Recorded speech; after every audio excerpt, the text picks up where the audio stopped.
15 নম্বর ছাত্রী হলে অনিয়মের অভিযোগে ভোট গ্রহণ বন্ধ ছিল। সেখানে আছেন সহকর্মী হোসেন জাহিদ, যাচ্ছি তার কাছে।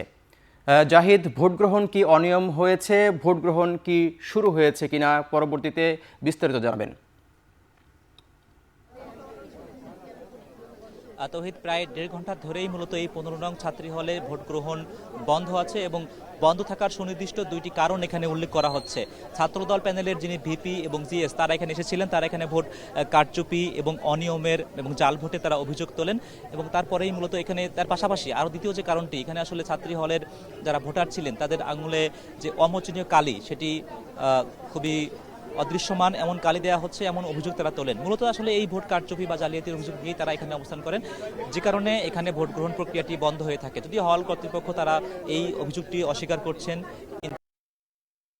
অভিযোগটি জোরালোভাবে যখন উত্থাপন করা হয় তখন অন্যান্য যে প্রার্থীগুলো আছেন সেই প্রার্থীরাও এখানে এসে একত্রিত হয়ে লোক সমাগম বাড়ে, যে কারণে আসলে হল কর্তৃপক্ষ ভোটটি বন্ধ রাখার একটি প্রাথমিক সিদ্ধান্ত নিয়ে ফেলে। এখানে আমরা অনেক প্রার্থীকেই, স্বতন্ত্র প্রার্থী থেকে শুরু করে আরও অন্যান্য প্রার্থীদেরকে পাচ্ছি, তারা এখানে ভিড় জমাচ্ছেন যাতে করে তারা আসলে কর্তৃপক্ষের কাছ থেকে এই জালিয়াতির সুস্পষ্ট যে অভিযোগটি এসেছে সেই অভিযোগের বিষয়ে তারা উত্তরটিও চান।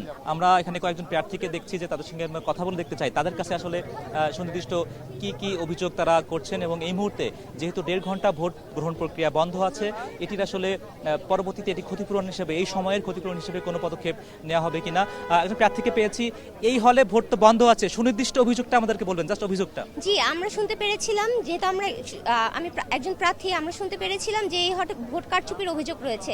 সেখান থেকে আমরা এখানে সবাই পৌঁছে এবং আমরা পৌঁছানোর পর জানতে পারি যে এখানে ছাত্রদল সমর্থিত প্যানেলের যিনি ভিপি ক্যান্ডিডেট রয়েছেন তিনি ভোট কারচুপির অভিযোগ শুনতে পেয়ে ভিতরে চেক করার জন্য যায়। বাট এটি যেহেতু একটি মেয়েদের হল এবং ভিতরে মেয়েদের নির্বাচনী প্রক্রিয়া চলছিল, সেখান থেকে আর আপনারা জানেন যে জাকসুকে কেন্দ্র করে অনেকদিন ধরেই হচ্ছে বিভিন্ন ধরনের, কালকে রাত থেকে আমরা এখন পর্যন্ত বারবার আমরা ইনডিসিশনে ভুগছিলাম। আমাদের কালকে রাত 2টা বাজে বলা হয় যে আমাদের পোলিং এজেন্টের পারমিশন দেওয়া হয়, কিন্তু সেখান থেকে আমার প্রশ্নের জায়গা থাকে যে অন্য প্যানেল যারা বিভিন্ন দলীয় লেজের ভিত্তিভুক্ত প্যানেল রয়েছে তারা রাত 2টা কেন, রাত 3টা হোক, রাত 4টা হোক, তাদের জন্য হচ্ছে পোলিং এজেন্ট দেওয়া খুবই সহজ, কিন্তু এটা আমাদের জন্য সহজ ছিল না।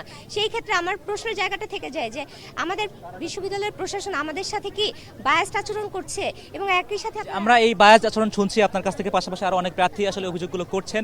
সকাল থেকে মূলত আসলে অভিযোগগুলো এত জোরালোভাবে আসেনি, তবে এই মুহূর্তে স্বতন্ত্র প্রার্থী থেকে শুরু করে ছাত্রদল প্রার্থী তারা প্রত্যেকে অভিযোগ করছেন নির্বাচন কমিশন নিরপেক্ষ নয় এবং 15 নং ছাত্রী হলে সুনির্দিষ্ট তারা অভিযোগ করছেন এখানে ভোট জালিয়াতির সম্ভাবনা রয়েছে। তবে আমরা এখনো সুনির্দিষ্ট তথ্য পাইনি। আপাতত এই কেন্দ্রের ভোট গ্রহণ বন্ধ আছে, এটি কখন শুরু হবে নিশ্চয়ই আমরা পরবর্তী বুলেটিনে যুক্ত হয়ে সে তথ্য জানাবো। তৌহিদ।